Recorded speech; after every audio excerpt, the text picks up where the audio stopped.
आप सोच रहे होंगे 9 रूप तो देवी के होते हैं, फिर बहू? भाई बहू भी तो लक्ष्मी का रूप है। तो जब बहू के पैर पड़ने से घर में समृद्धि आती है तो और क्या क्या होता है जरा देखिए। रामलाल और श्यामलाल 2 भाई थे। दोनों बड़े ही प्यार से साथ ही एक ही घर में रहते, लेकिन दोनों की बीवियों का रवैया एक दूसरे के लिए बिल्कुल ठीक नहीं था। एक दिन रामलाल की बीवी कहती है, अरे रमा, ये क्या कर दिया? सारा कचरा पूरे घर में फैला दिया। माफ करना दीदी, मैंने रखा तो एक ही जगह था, लेकिन हवा इतनी तेज चली कि उड़ गया। अभी उठा देती हूँ। हाँ हाँ जल्दी करो। और एक बात, अब भाई साहब से बोल देना कि 2 रसोई कर ले। पता तो है मेरा बेटा सोहन बड़ा हो गया है, अब लड़की वाले भी आने लगे हैं, तो उसकी शादी हो ही जाएगी इस साल। हाँ हाँ दीदी, मेरा बेटा विहान भी तो बड़ा हो गया है और उसकी भी तो शादी होनी है। ठीक कहती हैं आप। अब हम ऊपर वाले तल्ले पर शिफ्ट हो जाएंगे। मैं विहान के पापा से बात कर लेती हूँ। बात नहीं करना, शिफ्ट होना है, क्योंकि मैं अब साथ नहीं रह सकती। हाँ हाँ दीदी, ठीक है ना। फिर क्या हो जाते हैं एक घर के, एक परिवार के 2 टुकड़े और 2 रसोई, दोनों के बेटों की शादी। और फिर शुरू होती है कहानी। अरे मेरी बहू तो ढेर सारा दहेज लाई है। ये देखो, बड़ा टीवी, एसी, कार और गहने भी। दीदी ये तो बहुत अच्छा है, लेकिन है कहाँ आपकी बहू? अब वो सो रही है, थोड़ी रिजर्व टाइप की है ना, अपने ही कमरे में रहती है और ज्यादा बात भी नहीं करती।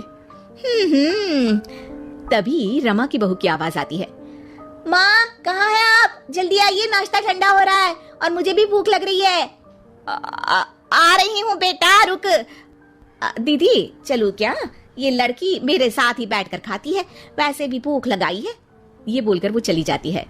तभी श्यामा की बहू बाहर आती है और बाहर की ओर जाने लगती है। अरे बहू, कहीं जा रही हो क्या?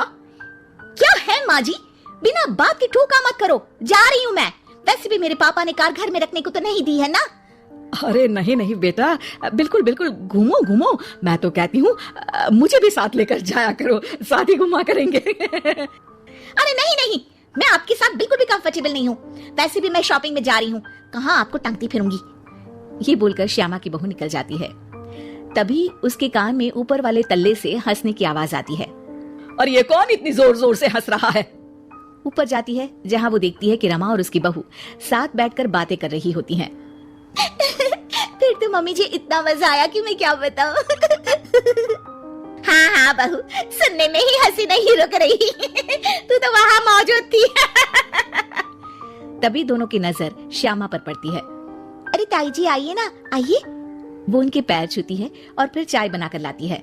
श्यामा अकड़ कर कहती है, अरे नहीं नहीं, मैं चाय वाय नहीं पीती। बस हंसने की आवाज आ रही थी तो सोचा बता दूं कि टीवी की आवाज धीमी कर लो। अरे टीवी, वो देखो दीदी, धूल खा रहा है, वक्त ही नहीं मिलता देखने का। बहू के साथ वक्त कैसे बीत जाता है, इसकी बातें और किस्से कहानी किसी सीरियल से कम नहीं होते। श्यामा को खुशहाल रमा को देखकर जलन होती है। हाँ हाँ, मैं तो तंग आ जाती हूँ इतनी सारी बातें करके, मुझे तो सुकून पसंद है। ये कहकर श्यामा चली जाती है। अगले दिन रमा अपनी बहू के साथ घर से जा रही होती है कि तभी दरवाजे में श्यामा उन्हें टोकती है। अरे कहाँ जा रही हो दोनों? अरे देखिए ना दीदी, इसे शॉपिंग करने जाना था।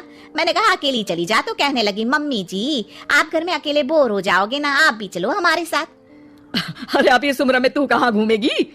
अब देखते हैं दीदी, जहाँ ये लड़की घुमा दे। मेरी बहू भी कल गई थी कार चलाकर। हाँ। तभी रमा की बहू कहती है, ताई जी मुझे तो कार चलानी नहीं आती, लेकिन हाँ इस सुहाने मौसम में मम्मी जी को स्कूटी की सैर करा देती हूँ। श्यामा का मुंह बंद हो जाता है। वो अपने कमरे में चली जाती है, जहाँ उसकी बहू बैठकर अकेली टीवी देख रही होती है। बहू तू भी कुछ बातें किया करना, मैं अकेले अकेले बोर हो जाती हूँ।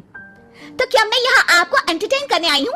देखिए मम्मी जी, मैं तो सिर्फ ये कहना चाहती हूँ कि ये टीवी मेरे पापा ने दी थी, तो ये टीवी कल तक मेरे कमरे में लग जानी चाहिए, समझिए आप। ये बोलकर वो वहाँ से चली जाती है। श्यामा सोच लेती है कि वो अब ये सारी बातें अपने बेटे को बताएगी। शाम को उसका बेटा जब घर आता है, अरे देख बेटा, तेरी बीवी सारा दिन अपने कमरे में रहती है, न बात करती है न चित। मैं बूढ़ी सारा दिन भूत की तरह अकेली घूमती रहती हूँ घर में। अरे माँ, मैं क्या बोलूं? मैंने कई बार उसे बोला कि सबके साथ उठा बैठा करो, हंसा बोला करो और मिलकर रहो, लेकिन वो कहती है कि उसका मन ही नहीं करता। अरे क्यों मन नहीं करता है? ऐसा क्या हो गया? माँ तुझे याद है, उसके पिता ने कार देने से मना कर दिया था। कहा था कि उनके पास पैसे नहीं है, साथ ही तेरे सामने हाथ भी जोड़ा था। लेकिन कैसे तूने उसके पिता के साथ बुरा व्यवहार किया था। उन्हें कहा था कि पैसे नहीं है तो किसी भिखारी से शादी कर दो अपनी बेटी की। हाँ बेटा, तभी तो आज दरवाजे पर इतनी लंबी कार खड़ी है। बस माँ, तो अब तू उस कार से ही बात कर और उससे मन लगा, क्योंकि पिता के आंखों का आंसू आपकी बहू के दिल तक उतर चुका है और आपकी इज्जत उसकी नजर में। अब श्यामा को समझ आता है कि कुछ निर्जीव चीजों से घर भरने से अच्छा है कि सजीव चीजों से जिंदगी भरी जाए।